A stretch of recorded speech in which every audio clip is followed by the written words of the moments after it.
और हमारी इस खास पेशकश देश प्रदेश में आपका स्वागत है। हम कोशिश करते हैं कि अलग अलग राज्यों की हर वो महत्वपूर्ण खबर आप तक पहुंचाएं जो आपके लिए जानना है जरूरी। सबसे पहले शुरुआत कर रहे हैं उत्तर प्रदेश से, क्योंकि कानपुर का जो कांड है उसने सबको चौंका दिया है। 8 पुलिस वालों की हत्या करने वाला आरोपी विकास दुबे अभी भी गिरफ्त से बाहर है। बिकरू गांव से यहां 3 और उसके साथियों को गिरफ्तार किया गया है, जिसमें सुरेश वर्मा, क्षमा दुबे और रेखा अग्निहोत्री शामिल हैं। सुरेश वर्मा पर आरोप है कि वो शोर मचाकर पुलिस वालों को मारने के लिए उकसा रहा था जिस वक्त वो सब कुछ हुआ वहां पर। विकास दुबे के रिश्तेदार क्षमा ने पुलिस वालों को गोलीबारी से बचने के लिए शरण नहीं दी।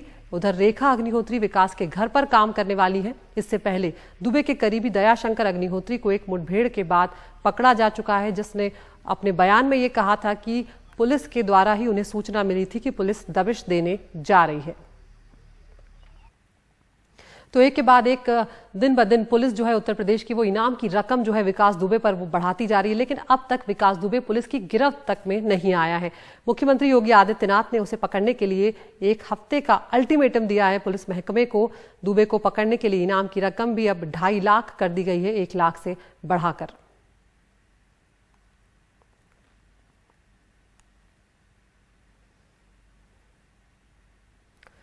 इधर विकास दुबे से संबंधित सोशल मीडिया में वायरल हो रही एक चिट्ठी इधर विवाद का रूप लेती जा रही है। चिट्ठी तत्कालीन सीओ देवेंद्र मिश्रा ने लिखी थी, जिसमें विकास दुबे और चौबेपुर के तत्कालीन थाना प्रभारी विनय तिवारी के बीच मिलीभगत का आरोप लगाया था। आपको बता दें कि देवेंद्र मिश्रा की ही अगुवाई में पुलिस की टीम विकास दुबे पर दबिश डालने गई थी, लेकिन जिन विनय तिवारी की बात की गई थी वो इस रेड में शामिल नहीं थे। अब विवाद बढ़ता देख इस वायरल चिट्ठी पर सफाई देते हुए कानपुर के एसएसपी ने मीडिया को बताया कि ऐसी कोई चिट्ठी संबंधित विभाग को मिली ही नहीं थी।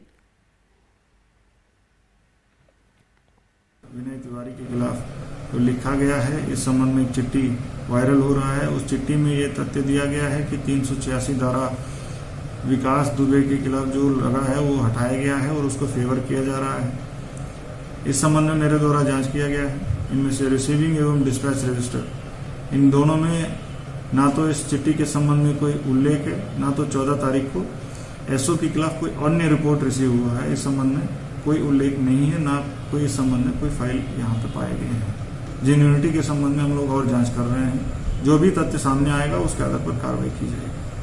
और हमारे साथ जुड़ गए हमारे वरिष्ठ सहयोगी कमाल खान। कमाल, ये जो चिट्ठी निकलकर सामने आई है जिससे पुलिस महकमा जो है वो कह रहा है कि संबंधित विभाग को ये चिट्ठी मिली ही नहीं, लेकिन ये अपने आप में बहुत चौंकाने वाली बात है कि देवेंद्र मिश्रा जो है वही इस पुलिस टीम की अगुवाई कर रहे थे जो दबिश डालने गई थी, और जिन पर आरोप लगाया गया विनय तिवारी वो इस रेड में शामिल नहीं थे। क्या कुछ इस चिट्ठी को लेकर हो रहा है उत्तर प्रदेश में, जानकारी दें। देखिए, ऐसा है कि जो देवेंद्र मिश्रा डीएसपी थे जो शहीद हो गए, ये चिट्ठी उनकी बेटी ने कल जारी की है। उनकी बेटी का कल एक बयान आया था जिसमें उसने कहा था कि उसके पापा के मोबाइल में कुछ अधिकारियों और पुलिस वालों के साथ बातचीत की रिकॉर्डिंग है, जो उन्होंने फोन किया और फोन पे अपने अफसरों से जो जवाब उन्होंने पाया। कुछ किसी थानेदार की शिकायत की, उस पे एसएसपी ने क्या कहा, फिर उन्होंने क्या कहा, फिर थानेदार को कॉन्फ्रेंस कॉल में लेकर के क्या बातचीत हुई, ये सब रिकॉर्डिंग उनके मोबाइल में थी। ये चिट्ठी भी उसी मोबाइल में दर्ज थी, सेव थी, जो बेटी ने जारी की। बेटी का कहना था कि ये चिट्ठी उन्होंने लिखी है ऐसा कि वो संबोधित है वहां के एसएसपी को।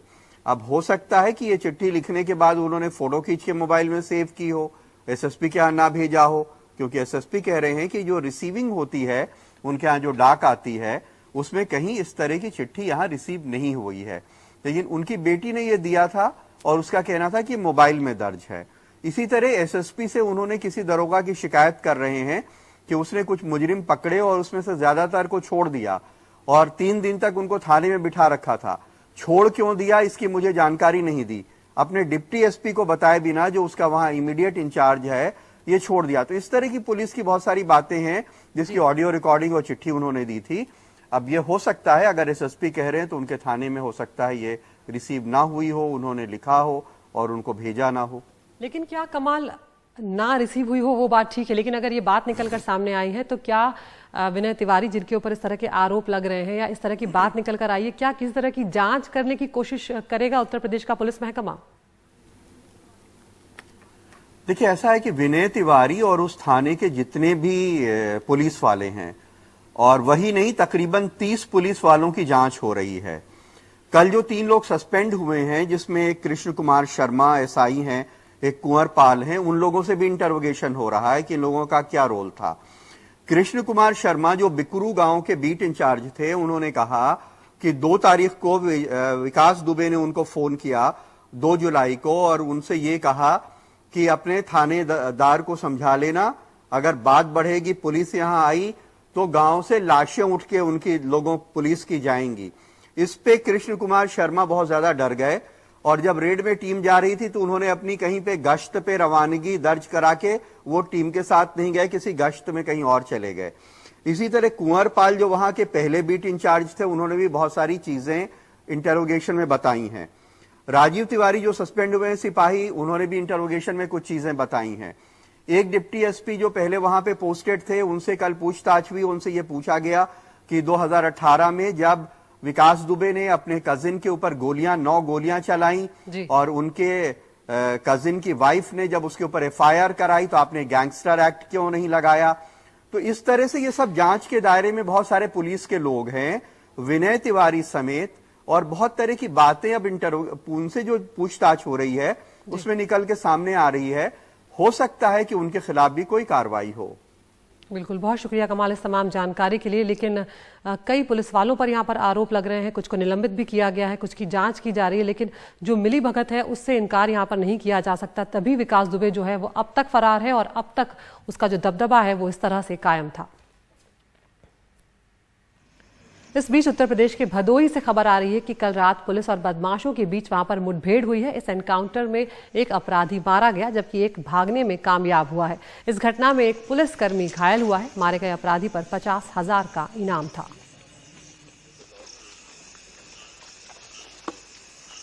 उधर कोरोना की नेगेटिव रिपोर्ट देकर उत्तर प्रदेश के मेरठ में फर्जी कोरोना टेस्ट रिपोर्ट बनाने का हैरत अंगेज मामला सामने आया है। एक प्राइवेट अस्पताल 2,500 में कोरोना नेगेटिव का फर्जी नेगेटिव रिपोर्ट जो है वो बनाकर देता था। पेश है मेरठ से हमारे सहयोगी रवीश रंजन शुक्ला की ये खास रिपोर्ट। कहीं भी लेके भागे, फिर कोई स्टैम्प लगी हुई जेन्युइन तरीके से काम काम तो ऐसी होना चाहिए। तो देखो ये तो चाहे तो पैसे कराओ, फलाबहबूदी के लिए कर रहा है सब काम। ये तो 7 दिन तक वैलिड। मेरठ में एक निजी अस्पताल का संचालक शाह आलम के कोरोना की फर्जी निगेटिव रिपोर्ट बनाने की ये वीडियो वायरल होते ही प्रशासनिक हलकों में हड़कंप मच गया। वीडियो में 2,500 रुपए में ये सरकारी स्टाम्प लगी कोरोना की निगेटिव रिपोर्ट देने की बात कहते दिखाई दे रहा है। आनन फानन में मेरठ के इस अस्पताल पर रेड पड़ी, लेकिन तब तक संचालक शाह आलम यहां से फरार हो चुका था।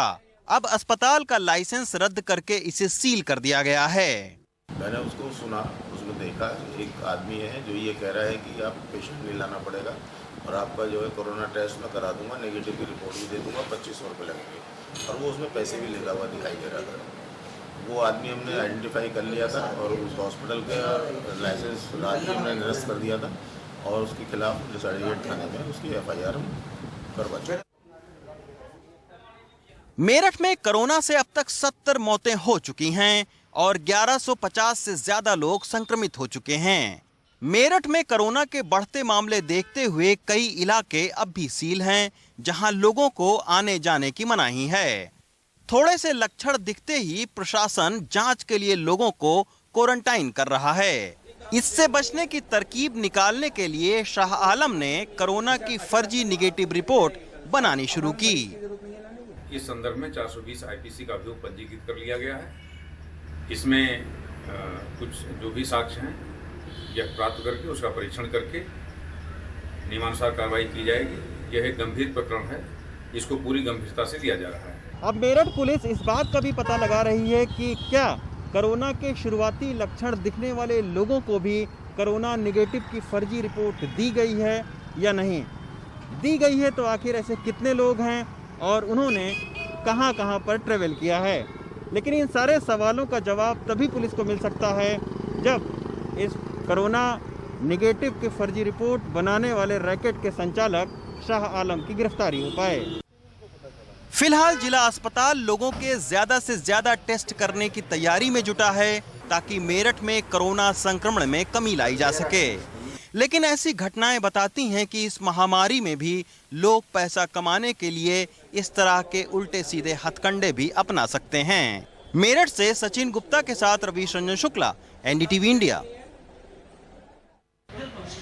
और अब बिहार की बात करते हैं। कोविड टेस्टिंग के मामले में पिछड़ा साबित हो रहा है। मुख्यमंत्री नीतीश कुमार के तमाम दावों के बीच 19 राज्यों में बिहार में कोविड टेस्ट की दर सबसे कम है। नीति आयोग के डेटा के अनुसार बिहार में 10 लाख पर सिर्फ 2197 टेस्ट हो रहे हैं। ये दिल्ली से 15 गुना कम है।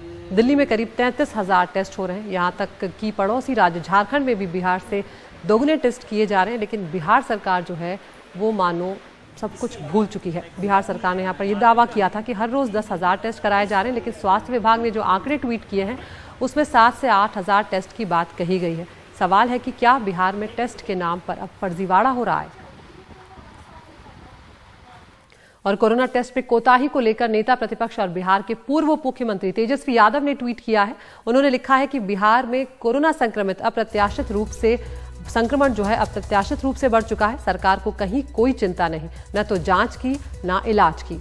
पूरा मंत्रिमंडल, प्रशासन और सरकार चुनावी तैयारियों में व्यस्त है। सरकारी आंकड़े छिपा रही है।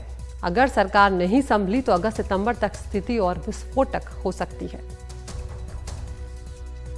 और बिहार के कटिहार जिले में महानंदा नदी में नाव डूबने की खबर आई। ये घटना कदवा थाना क्षेत्र के जाजा पंचायत के नंदनपुर घाट की है। केलाबाड़ी गांव के लोग अपने घर के नजदीक तट पर पहुंचने वाले थे, तभी नाव पलट गई। नाव पर क्षमता से ज्यादा लोग सवार थे। हालांकि सभी को सुरक्षित बचा लिया गया है, लेकिन एक बड़ी अनहोनी हो सकती थी।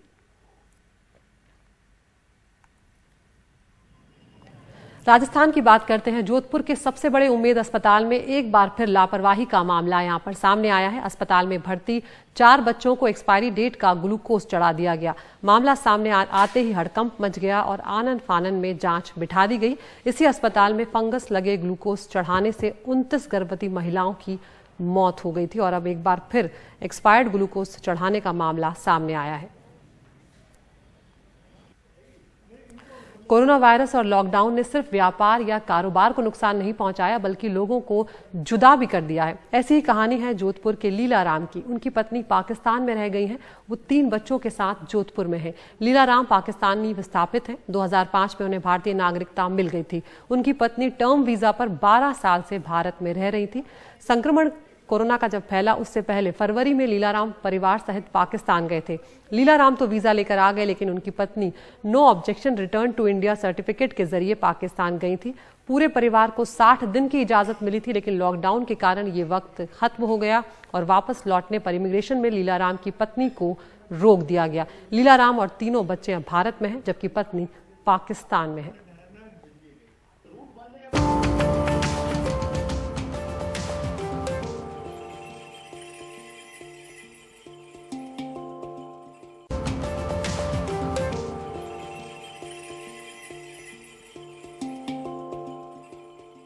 कोरोना के कारण संगम नगरी प्रयागराज में इस बार गहरेबाजी नहीं हो पाएगी। घोड़ों की खास प्रकार की दौड़ को गहरेबाजी कहते हैं। हर साल सावन में इस प्रतियोगिता का आयोजन किया जाता है।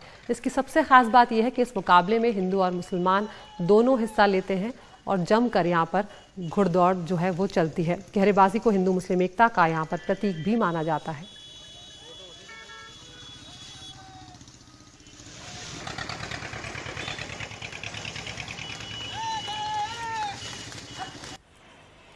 पंजाब का रुख करते हैं। लुधियाना सेंट्रल जेल में मोबाइल बरामद किया गया है। हत्या के आरोप में सजा काट रहे युवा कांग्रेस नेता शुभम अरोड़ा के पास से मोबाइल पकड़ा गया है। जांच में पाया गया कि शुभम का साथी अंकुश अरोड़ा उसके लिए सिम भेजा करता था। जेल के अंदर सहायक सुप्रिंटेंडेंट करणवीर सिंह उनकी मदद कर रहा था। करणवीर सिंह का तबादला यहां पर कर दिया गया है। फिलहाल वो फरार चल रहा है। और अब हम रुक कर रहे हैं यहाँ पर अगली खबर का। बकरी ईद नजदीक है, लेकिन कोरोना के डर से बकरी मंडी नहीं चल पा रही है। इंदौर में व्यापारियों ने इसके लिए नायाब तरीका निकाला है। व्हाट्सएप और दूसरे सोशल साइट्स पर ऑनलाइन बकरा मंडी लगाई जा रही है। कारोबारी अपने बकरे की फोटो और कीमत इस पर पोस्ट कर देते हैं। ग्राहकों को ये जो आइडिया है ये पसंद भी आ रहा है। वैसे मंदी के कारण बकरों की बहुत ज्यादा मांग नहीं है। बकरी ईद 1 अगस्त के आसपास होगी। गुजरात की बात करते हैं। कई इलाके इसकी बाढ़ की चपेट में एक तरह से कह सकते हैं आ गए, क्योंकि लगातार बारिश से बाढ़ जैसी स्थिति यहां पर आ गई है। जूनागढ़ की अगर बात की जाए तो उसके पास साबली नदी पर बना पुल ध्वस्त हो गया है। हालांकि यहां से किसी के घायल होने की खबर नहीं आई है। मौसम विभाग के मुताबिक अगले 3 दिन सौराष्ट्र के कुछ इलाकों के अलावा उत्तरी और दक्षिणी गुजरात में भारी बारिश की आशंका जताई जा रही है।